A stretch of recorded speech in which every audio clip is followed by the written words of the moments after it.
السلام علیکم ورحمۃ اللہ وبرکاتہ۔ فلسطین پر ظلم اور امام مہدی کا ظہور کب ہوگا؟ آپ لوگوں کے لیے فلسطین پر جو ظلم ہو رہا ہے اس کے بارے میں ایک بیان ڈال رہا ہوں، تمام دوست اس بیان کو دیکھیں۔ جزاک اللہ، ماشاء اللہ۔ یہ ہے آسمانی نقشہ۔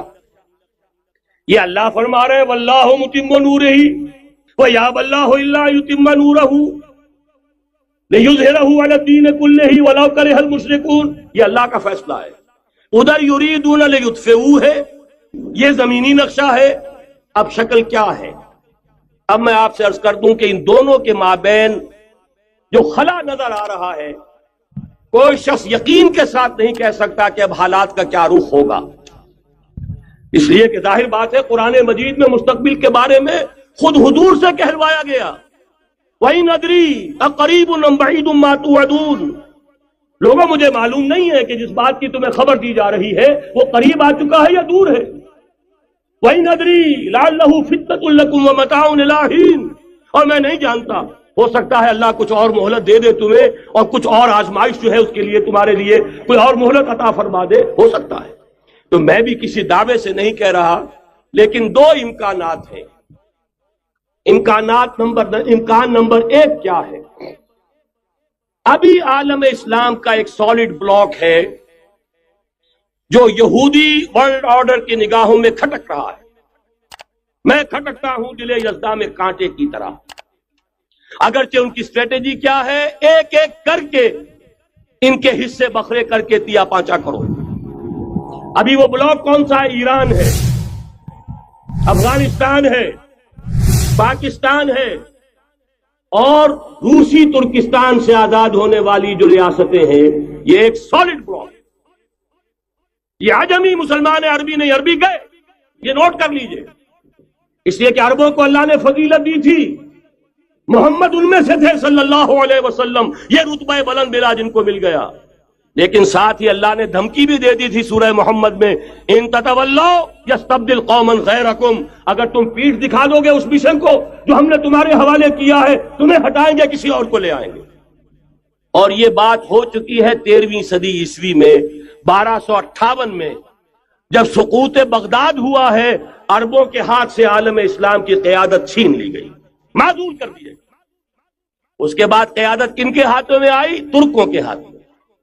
ترکان تیموری ہندوستان میں، ترکان صفوی ایران میں، ترکان سلجوقی مڈل ایسٹ میں، اور ترکان عثمانی کا تو کہنا ہی کیا ہے، وہ ایشیا مائنر سے چل کر آپ کو معلوم ہے کہ مشرقی یورپ کا کتنا بڑا علاقہ، دی گریٹ آٹومان امپائر اس صدی کے آغاز تک قائم تھی۔ اس صدی میں عجیب عجیب معجزے ہوئے ہیں۔ گریٹ آٹومان امپائر جو 3 بر اعظموں پر محیط، نام و نشان ختم۔ The great U S S R, نام و نشان ختم۔ اب تو روس صاحب ایک ملک کی حیثیت سے رہ گئے۔ یہ اس صدی میں دو اور وقت نہیں ہے میں اور آپ کو کیا بتاؤں، اس صدی میں تو بڑے بڑے عجیب عجوبے ہوئے ہیں، بڑی بڑی 2 عظیم جنگیں ہو چکی ہیں، تیسری جو ہے سر پر کھڑی ہے، دور نہیں ہے، جس کو حدیث میں کہا گیا ہے الملحمۃ العظمی، تاریخ انسانی کی عظیم ترین جنگ، اور وہی صلیبی جنگ جس کا آغاز بوسنیا سے ہو چکا ہے۔ کہ ایک امکان تو یہ ہے کہ اس بلاک میں اسلام کا احیاء ہو، اور اس کے لیے کچھ نویدیں بھی موجود ہیں احادیث نبویہ میں۔ وہ تو آپ نے سنا ہوگا اقبال کا شعر، میرے عرب کو آئی ٹھنڈی ہوا جہاں سے، میرا وطن وہی ہے، میرا وطن وہی ہے۔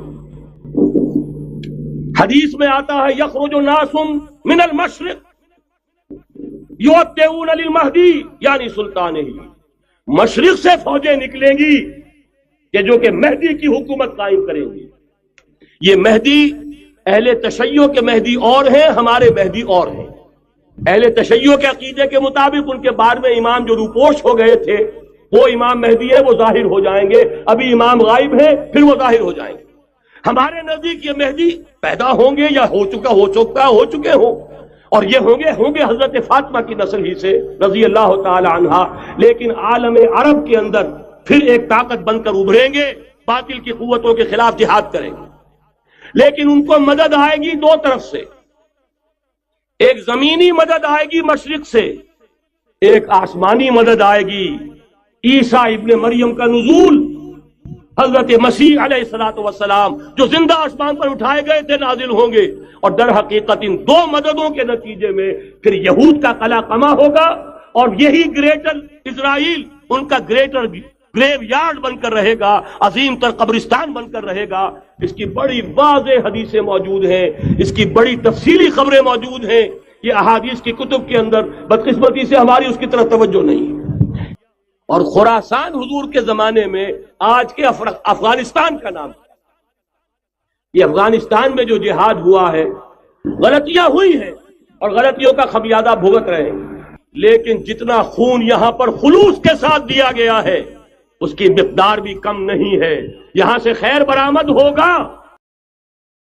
تو میرے بھائیوں بزرگوں، جس طرح ہم نے یہ بیان سنا، اور آج کل آپ لوگوں کو پتہ ہے کہ کوئی بھی آواز نہیں اٹھاتا غزہ کے لیے، فلسطین کے لیے جو ظلم ہو رہا ہے ان لوگوں پر، تو میں نے سوچا کہ اس پر ہم کچھ نہیں کر سکتے ہیں، کم سے کم جہاد تو کر سکتے ہیں۔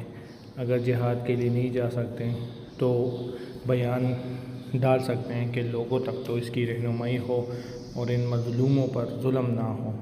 اللہ پاک سب کچھ دیکھ رہا ہے اور سب کچھ سن بھی رہا ہے۔ انشاءاللہ اسرائیل تباہ و برباد ہوگا، جس طرح مولانا صاحب نے یہ ذکر کیا ہے، تو انشاءاللہ یہ نیست و نابود ہوگا۔ اگر آپ لوگوں کو یہ بیان اچھا لگا تو ہمارے چینل کو لائک سبسکرائب کیجیے۔ جزاک اللہ، ماشاء اللہ۔